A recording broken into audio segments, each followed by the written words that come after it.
Hello అండి, cauliflower fry చేస్తున్నాం. ఇప్పుడు క్యాలీఫ్లవర్ని ఫ్లవర్గా కోసుకొని వేడి నీళ్ళలో కొంచెం సేపు ఒక 5 minutes ఉంచి కాటన్ క్లాత్ మీద ఉంచి క్యాలీఫ్లవర్లో వాటర్ ఇంకిపోయేంత వరకు ఆరబెట్టుకోండి. తర్వాత కళాయి తీసుకొని క్యాలీఫ్లవర్ వేసేసి ఉప్పు, పసుపు, కారం, అల్లం పేస్టు, కొంచెం బియ్యం పిండి, కొంచెం కార్న్ఫ్లోర్ వేసి అన్ని మసాలా క్యాలీఫ్లవర్కి పట్టేటట్టుగా కలుపుకొని పక్కకు పెట్టేసేయండి.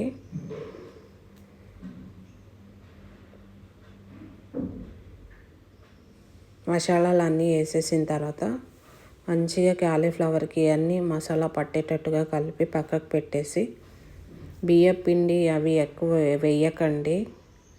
డీప్ ఫ్రై చేస్తాం కాబట్టి కళాయికి మొత్తం అంటుకుంటుంది. నాకు తెలియక వేసేసాను, మీరు వేయకండి, లైట్గా వేసుకోండి. ఉప్పు కారం సరిపడగా వేసి కార్న్ఫ్లోర్ కొంచెం వేసి బియ్యం పిండి కొంచెం వేసి కలిపి పెట్టేసేయండి. క్యాలీఫ్లవర్ తడి లేకుండా చూసుకోండి. మాది కొంచెం తడి అయ్యాయి. సేమ్ మిస్టేక్ మీరు చేయకండి.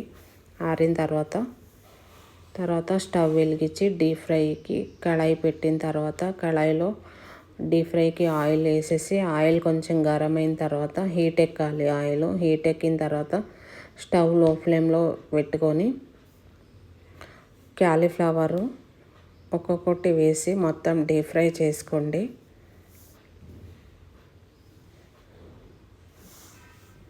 అన్నీ ఒకేసారి వేసేసి చేశాను నేను. పెద్ద కళాయి, ఆయిల్ కూడా ఎక్కువ వేసాను కాబట్టి ఒక్క ఆయిల్లోనే అయిపోయింది నాది డీప్ ఫ్రై.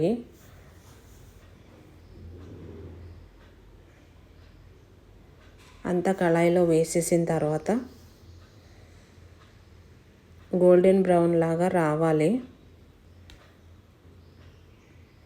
ఇది చేసుకోవడం చాలా ఈజీ అండి.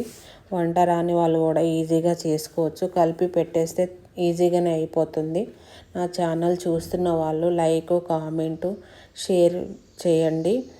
ఈజీగా క్యాలీఫ్లవర్ ఫ్రై రెడీ అయిపోయింది. పప్పులో ఇది చాలా టేస్టీగా, యమ్మీగా ఉంటుంది.